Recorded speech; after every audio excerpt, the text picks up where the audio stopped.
संभाजीनगरमध्ये एकाच हॉटेलमध्ये असूनही फडणवीस आणि शिंदे यांच्यात संवाद नाही। माध्यमात लावले जात आहेत वेगवेगळे तर्क।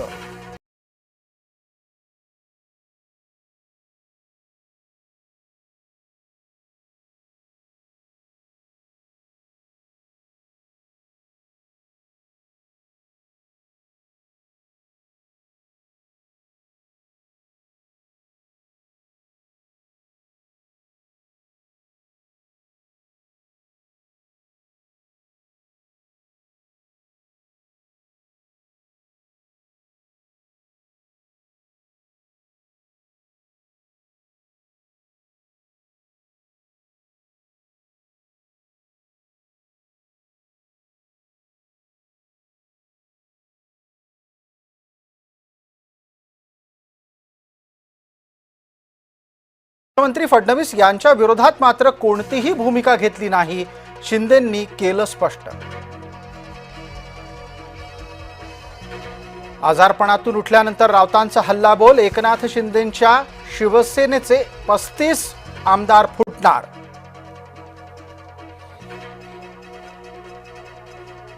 ठाकरे गटाच्या खासदारानं उडवली शिंदेंच्या फोन कॉलची खिल्ली, भाषणात ओमराजेंनी केली एकनाथ शिंदेंची नक्कल।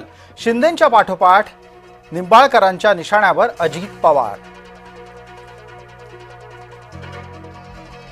भारतीय जनता पार्टीचा पराभव करायला मवियाला हवेत राज ठाकरे, संजय राऊत यांनी केलं वक्तव्य।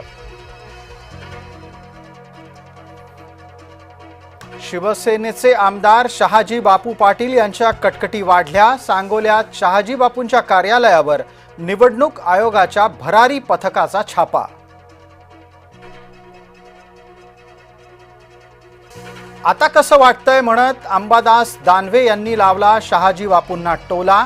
शहाजी बापूंनी भाजपा विरोधात भूमिका घेतल्यानं छापा पडतोय, दानवेंनी केलाय दावा। जतमध्ये राष्ट्रवादीच्या उमेदवाराच्या घरावर दगडफेक, भाजपाच्या काही लोकांनी दगडफेक केल्याचा माजी आमदार विलास जगताप यांचा गंभीर आरोप। राज्यामध्ये नगरपालिका आणि नगरपंचायतींच्यासाठी उद्या होणार मतदान, प्रचाराचा आज शेवटचा दिवस। उमेदवारांना रात्री 10 वाजेपर्यंत प्रचार करायची मिळालीय मुभा।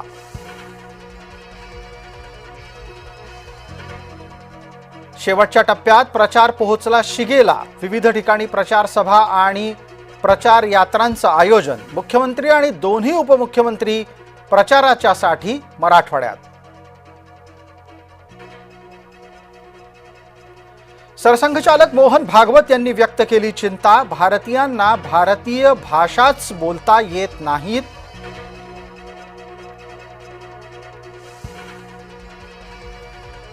संसदेमध्ये नारे नकोत, नीती हवी, नीतीवर काम व्हावं, नाटकं करण्यासाठी इतरही जागा आहेत। पंतप्रधान नरेंद्र मोदींनी विरोधकांवर केला थेट हल्लाबोल। संसदेच्या हिवाळी अधिवेशनाची आजपासून सुरुवात। लातूर बार्शी मार्गावर भीषण अपघात, ट्रक आणि भरधाव गाडीच्या अपघातामध्ये 5 जणांचा जागीच मृत्यू। पूर्ण क्षमतेने सुरू होण्यापूर्वी नवी मुंबई विमानतळावर घडली रंगीत तालीम, प्रवेश प्रक्रियेतील यंत्रणांची चाचपणी पूर्ण। मुंबईतील विभागामध्ये ठिकठिकाणी आज उद्या पाणी पुरवठा बंद, काही ठिकाणी कमी दाबानं घरी येणार पाणी। गोंदियाच्या देवरीमध्ये बार विरोधात महिला एकवटल्या, गावातल्या बार बांधकामाला महिलांचा रस्त्यावर बसून विरोध। गेल्या काही दिवसांपासून सुरू आहे आंदोलन। दिटवाची तीव्रता कमी होण्याचा अंदाज, तामिळनाडूत चक्रीवादळानं घेतले 3 बळी, तर श्रीलंकेमध्ये मृतांची संख्या 334 पेक्षा जास्त। तामिळनाडूमध्ये 2 बस एकमेकांना समोरासमोर ठोकरल्या, अपघातात 11 जणांचा मृत्यू, 60हून अधिक लोक मृत्युमुखी।